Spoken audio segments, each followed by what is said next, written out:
My name is Brandy. I'm the owner and artisan behind Brush by Brandy, and this week we're going to work on this custom bridal mirror. Wedding season is fast approaching, and this is a perfect way to take an old full-length mirror and make it a feature for bridal photos. I started with a full-length mirror found on Facebook Marketplace. This had already been coated in a coat of latex paint in a kind of peach color. I made sure that my latex paint wasn't chipping or peeling in any way and then gave it a good cleaning. Once my piece was clean, I gave it 2 coats of Dixie paint in drop cloth, which is a rich creamy white color. My look for this piece is going to be a tone on tone using 2 shades of white for a little bit of contrast, a little bit of texture in my brush strokes, some molds, and some metallics. All right, let's talk a little bit about dry brushing. So on my mirror base here, I put a base of Dixie drop cloth, which is this creamy white color.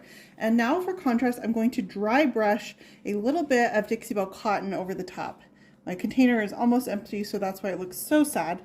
So when I am dry brushing, I want a little bit of texture in my brush strokes.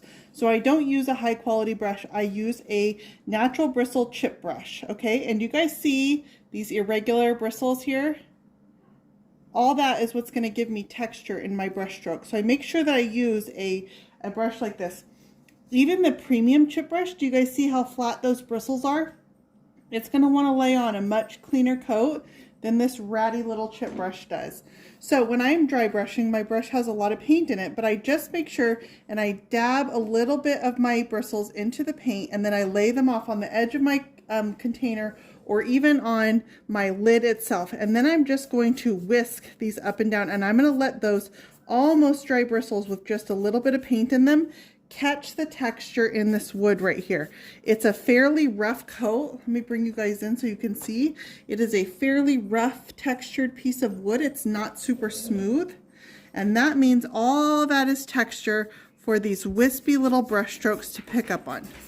So I'm going to go ahead and do this vertically this first time. And then when I come back, my next time, I'm gonna let this dry for about 5 minutes or so. It's very thin, so I don't need a lot of time. But I'm going to let this dry, and then I will come back and I will do a horizontal, and that's going to give me a cross hatching. You can see right here how the brush strokes start picking up all this texture in here. This piece was actually painted with a latex paint before, and I chose to leave that on because that added texture, and then my coat of paint added a little bit of texture, and now my dry brushing is adding even more texture. I continued all the way around my mirror using this cross-hatching texture in my pure white over the creamy white. This added a really subtle contrast. It almost has the look of a woven linen. This mirror is going to find its home at a bed and breakfast and wedding venue that's here in California called Nemeth Manor, and the white on white will give it neutrality for any wedding look that comes to it. All right, let's turn this to another side where I've already got my vertical brush strokes, and let's show what it looks like when you start adding the horizontal. So this is a place where you can see I've already got some vertical in here. So let's go ahead and go the other way and give this that cross-hatching pattern. So I'm going to take my same brush, just get a little bit of paint on it. I'm going to do the same thing. I'm going to flip it back and forth. Now I love when it gets some of these sort of thick spots in it. See these guys here? Because those are going to add texture. Now I will probably come back and do this a few times. So I'll go vertical, horizontal, and then I'll come back and do another vertical and another horizontal. And it's going to pick those up. It's going to catch them. So I'm not going to brush them out. I'm actually going to leave them. And those little bits of texture give me this beautiful dry brush textured finish in my paint that you can kind of see right there. Let's cast some molds for around the frame of our mirror using amazing casting resin. So this is my resin here. When I order resin, I order it by the gallon, and that's because I do so many pieces that I go through a lot of casting resin. Now when you go to the craft store, this is available on the shelf at Michael's, Joann's. It's called Amazing Casting Resin. I also have this in my Amazon shop. And what you want to look for on the box is it says it turns white and cures in 10 minutes. There is another one, the box looks very similar by the same brand, that's a clear resin, and that one cures in 8 to 10 hours. A good key is if it's clear, it usually is the longer cure time, and the white is usually the shorter cure time. So you want to look for turns white and cure in 10 minutes, and that is your casting resin. It comes in the container with little measuring cups. They're like these that you would use to measure out like a children's medicine. And the resin I'm using today is exactly the same as you get in that box, just in a larger quantity. So it is a 1-to-1 ratio, and I'm going to mix them here in this cup. So I'm going to go ahead and take my medicine cup, and I'm going to pour 1 container of this. Now the amount doesn't matter, because as long as I get the same amount of part A as part B, they will cure. So this resin is really forgiving. If you're slightly off in your mixture, it will still set up. Some of the other, the cure or the clear coating resins, if you are off in your mixture, they will never set up. So I did 1 part of my part A mixture, 1 part of my part B, and I poured them into the same cup. Now when you first start mixing, it's got kind of a milky consistency, and I want to stir this till that milkiness sets up, and that's only about 30 seconds. You don't want to stir too long, because remember, you only have that 10-minute cure time, and if you don't pour this fast enough, you will end up with a beautiful cast of your cup. So can you see how that got a little more translucent than it was when I first started? So when I'm pouring molds, I always like to make sure that I have extra molds out, and that's because I don't want to waste any resin. So I would rather have too much cast than not enough. And I will pour extra molds and then put them in a shoebox, and then I can use them as I need them. So I'm going to pour this guy here. Now I prefer to underfill my molds versus overfill them. So I make sure that I pour it very slowly, almost drizzling in some of the details.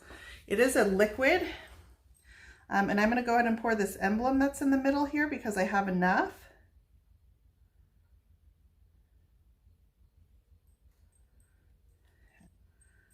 I'd love to have a pair of these guys. I'm going to have enough, guys. Okay, and you'll notice as I get towards the end, I'm just drizzling it into the mold, and I'm going to let my cup empty out completely. I can feel my cup start getting warm, and that means that that chemical reaction is taking place. And then I'm just going to take the popsicle stick that I stirred with, and I'm going to help my resin. It's a liquid, but I'm going to help it find the really fine details on my mold. So this is a mold that I've already poured, and I poured this just about 10 minutes ago. So I can feel it, and it feels warm to the touch, and that's how I know it's starting to set up. When it starts hardening, can you guys hear this? That's how I know that it's set up in my mold. So these are still kind of fresh. See, I've got a little corner here that's not quite all the way set up. There's some little spots here that are a little bit translucent. So those are still needing a little bit more time. But you can see on this one that we just poured, the lions, you can see how the tops of them have already started turning white. So those are going to cure really quickly. Now I feel like this one here, I could go ahead and pop out. When I'm popping the mold, applique out of the mold, I will work my silicone around the edge of my resin. And then you get that pop. And it's the most gratifying feeling, because then I can work this resin right out of the mold. Once my molds were complete, I attached them around my frame using Titebond Quick and Thick adhesive.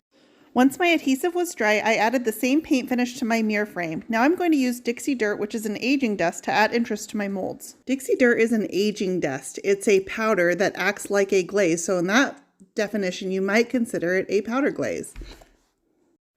Dixie Dirt is unique from liquid glaze and wax in that it provides this soft, ethereal effect around your details and appliques.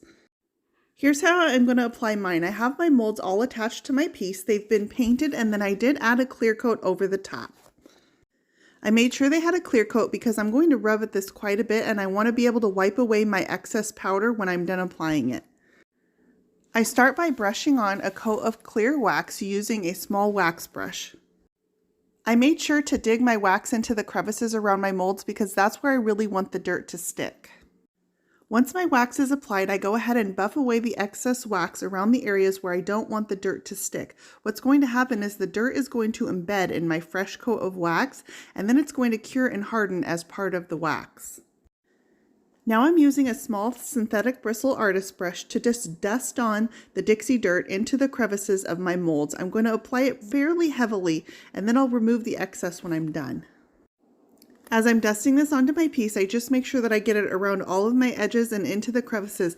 This is going to give a sort of shadowed effect to the low points on these molds and really make them pop.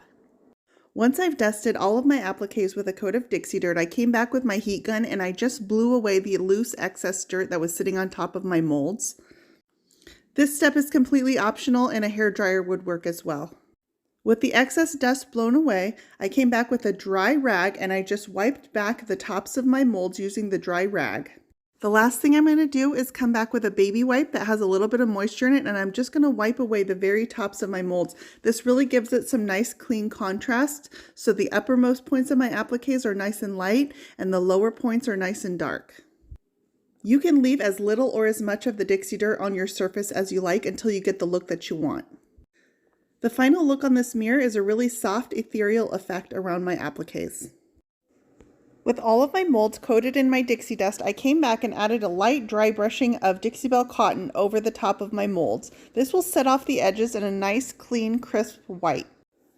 Next, I'm going to bring in my Dixie Belle gilding wax, and the colors are gold and silver. I'm just going to use my fingers to apply some gilding wax to the very edges of my flowers and molds. I'm basically painting on the gilding wax with my finger. I use a sweeping motion, getting it heavier along the edges, and it gets lighter as I pull it into the center of my flowers. I chose to do my flowers in the gold and then all the filigree in the silver, so it had a little bit of contrast. You'll notice when I paint mirrors, I don't hesitate to get my paint and my finishes right up onto the glass itself. I let it go ahead and build up until I'm all done, and then my final step is I'll come and scrape it with a razor blade and clean my mirror with vinegar and water, and that gets it nice and clean. That also gets me really crisp, clean edges right up to the edge of my mirror. You can see what a beautiful detail the gilding wax and the Dixie dirt added to these molds. They really stand out against the frame of the mirror. This finish has a nice aged vintage look, but still neutral enough to go with any color scheme. I staged this mirror with my own wedding dress. It brought back a lot of memories pulling this out of the closet. We sure had a good time that day. You can tell by how dirty my dress is.